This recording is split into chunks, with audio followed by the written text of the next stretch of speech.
Greetings to all! Let's talk about the significant advantages of information and communication technology nowadays in a number of different industries. First, let's talk about education.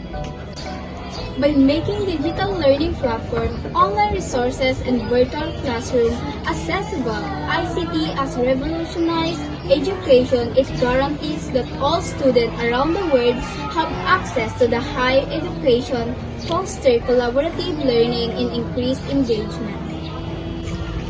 Let's discuss business now. How can ICT support entrepreneurship? Lindell? ICT is revolutionizing business through cloud-based solution. It makes digital transaction easier, e-commerce possible, and communication better.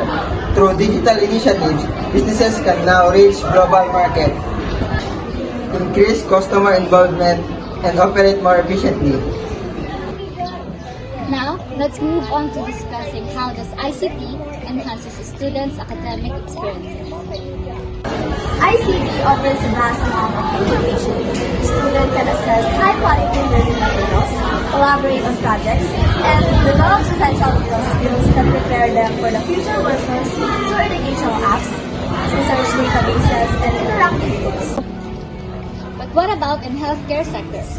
In what ways does ICT aid in patient care? Telemedicine, electronic health records, and AI-driven diagnostic are ways that ICT has revolutionized healthcare. These advanced enhanced patient monitoring simplify hospital operations and improve clinical research, culminating in better healthcare results. Finally, what do you think of an IT specialist? How does ICT contribute to technological progress? The foundation of contemporary innovation is ICT.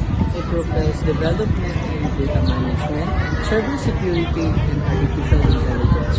ICT guarantees effectiveness, dependability, and ongoing advancement across a range of business by automating procedures and improving security features.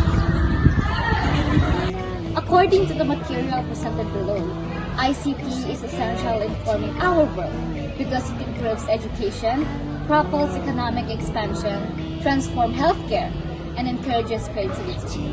Let's use technology sensibly and morally as we continue to embrace digital transformation to create a society that is more assertive and connected.